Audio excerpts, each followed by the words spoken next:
বাংলা ফোকাসে আপনাদের সকলকে স্বাগতম। প্রতিদিন আপডেট খবর পেতে আমাদের চ্যানেলটি সাবস্ক্রাইব করুন এবং আমাদের সাথেই থাকুন। ভারতের সঙ্গে চলমান উত্তেজনার মধ্যে পাকিস্তান সামরিক মহড়া চালিয়ে তার সামরিক শক্তি প্রদর্শন করছে।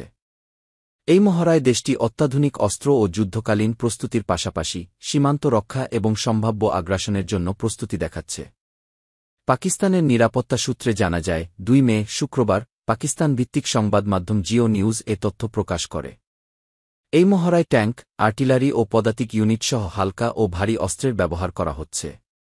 নিরাপত্তা কর্মকর্তাদের মতে, মহড়ার প্রধান উদ্দেশ্য হল পাকিস্তান সেনাবাহিনীর আক্রমণ প্রতিহত করার সক্ষমতা নিশ্চিত করা, যাতে তারা সীমান্ত রক্ষা করতে পারে।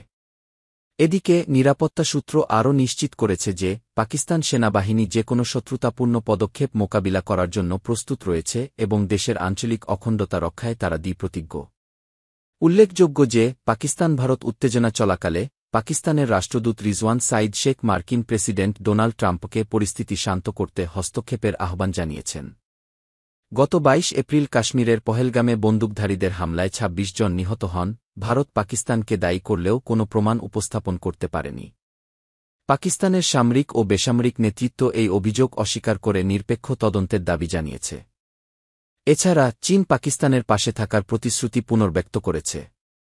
চীনের কনসাল জেনারেল ঝাও শিরেন লাহোরে এক বৈঠকে জানিয়েছেন, বিজয় বা সংকট, সব পরিস্থিতিতেই চীন পাকিস্তানের পাশে থাকবে। প্রতিদিন আপডেট খবর পেতে আমাদের চ্যানেলটি সাবস্ক্রাইব করুন এবং আমাদের সাথেই থাকুন।